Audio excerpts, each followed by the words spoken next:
Ini biasanya digunakan untuk mereka yang ingin meminta bantuan kepada setan mengenai keuangan. Untuk memperoleh kehidupan abadi ini, orang Mesir kuno diwajibkan untuk mempersembahkan kesucian para gadis perawan dalam sebuah pesta ritual yang menyeramkan. Simbol ini juga digunakan oleh para penyihir wanita untuk melakukan ritual.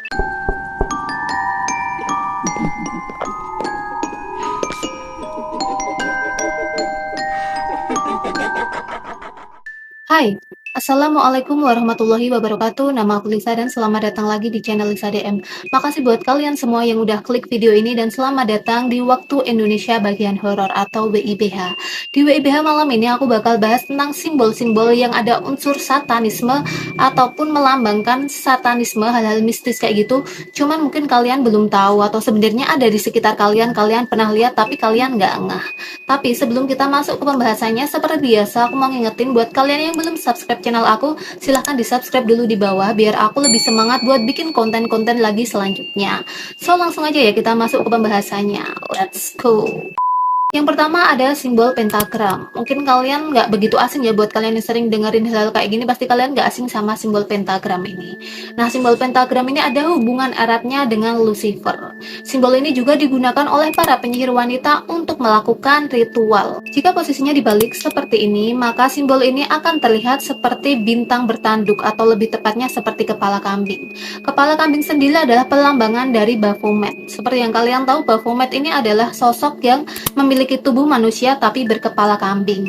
Nah, Baphomet sendiri adalah satria Templar yang merupakan perlambangan dari setan. Bahkan dalam perputarannya, simbol ini seakan-akan menunjukkan wajah dari setan. Dan sampai saat ini, simbol ini dipergunakan oleh seluruh gereja setan yang ada di dunia. Jadi entah dimanapun itu, gereja setan pasti memiliki simbol pentagram. Nah, pentagram sendiri sudah digunakan secara simbolis sejak masa Yunani kuno dan Babilonia. Di samping itu, angka 5 atau penta itu sendiri memang dikenal banyak orang memiliki makna yang misterius atau ya mistis kayak gitu.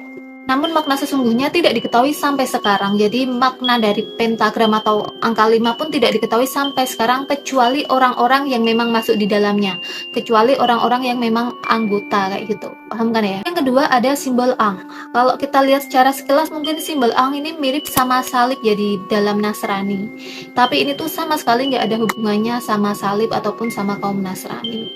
Ang sendiri merupakan salah satu simbol terdahsyat dalam kekuatan mistik atau kekuatan ilmu hitam. Nah, kalau ditelusuri dari sejarahnya, Ang ini berasal dari mistik Mesir kuno. Pada masa itu, Ang digunakan dalam upacara pemujaan Ra atau Dewa Matahari dalam Mesir kuno.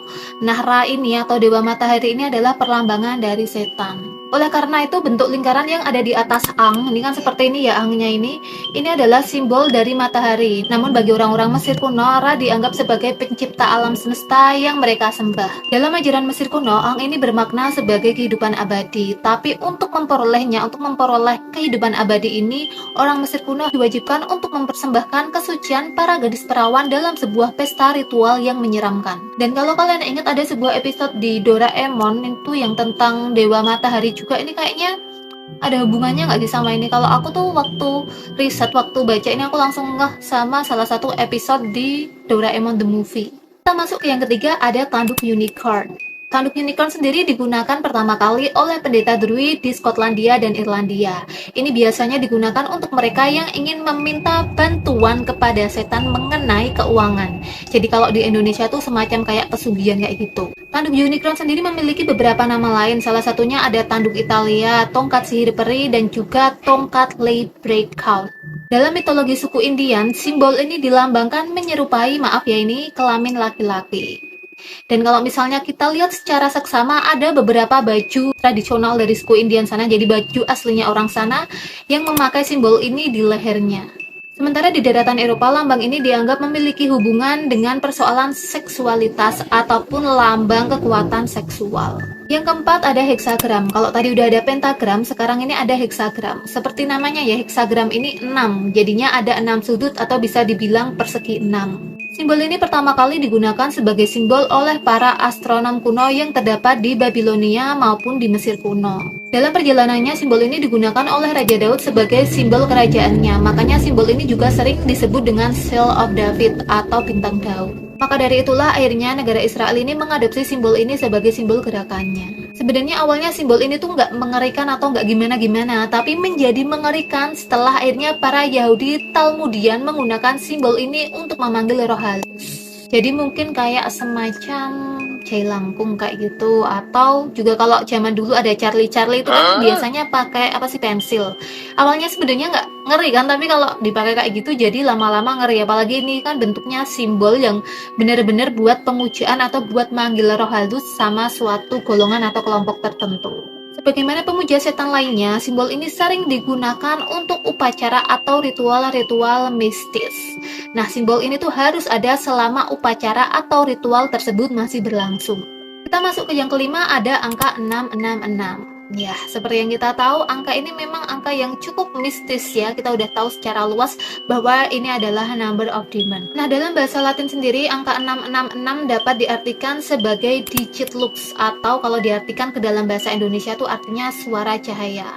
Dan seperti yang kita tahu ya, kalau dalam bahasa Latin, Raja Iblis ini sering disebut dengan Lucifer atau Lux Fere, yang berarti adalah si pembawa cahaya. Dalam istilah astrologi juga sering disebut dengan bintang fajar ataupun Venus.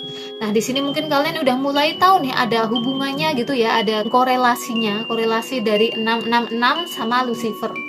Udah dapet kan? Ya. Maka dari itu, angka 666 ini sering digunakan untuk menyimbolkan hal-hal yang negatif atau kurang baik atau bisa dibilang buruk kayak gitu. Beberapa contohnya nih kayak roulette di kasino. Jadi angka-angka di roulette kasino itu misal dijumlah semuanya itu akan berjumlah 666. Terus ada lagi dalam bahasa Yunani yaitu XES, atau kalau dibalikan jadi SEX, atau maaf ya, seks. Nah, ini tuh tapi bukan seks yang normal kayak gitu, ini lebih ke seks yang kayak apa ya, kayak perzinahan kayak gitu, karena di Yunani pun perzinahan itu termasuk dosa besar. Nah, XES sendiri jika diartikan itu juga berarti 666. Loh, kok bisa, Lis? Iya, karena di Yunani dan juga di Ibrani, di bahasa Yunani dan juga Ibrani, itu biasanya huruf alfabet itu juga mengandung angka. Jadi misalnya A ini 1, B 2 kayak gitu. Nah, di Yunani sama di Ibrani itu kayak gitu. Makanya bisa disebut dengan 666. Jadi XES itu sama dengan 666 kayak gitu. Terus ada lagi, kalau kalian tahu Kaisar Nero ini kaisar yang cukup kejam di Roma. Nah, Kaisar Nero ini kalau ditulis dalam bahasa Ibrani ini bisa ditulis dengan angka 666 yang berarti Neron Kaisar. Sama contoh yang terakhir itu ada racun yang mematikan yaitu racun 666 atau hexachloride.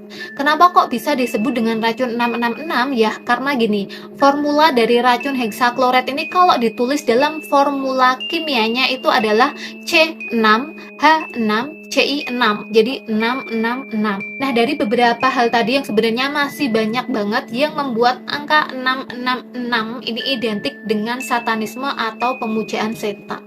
Oke, kita sekarang ke simbol yang terakhir, yaitu ada simbol All Seeing Eye. Ya, mungkin kalian udah familiar ya sama All Seeing Eye ini.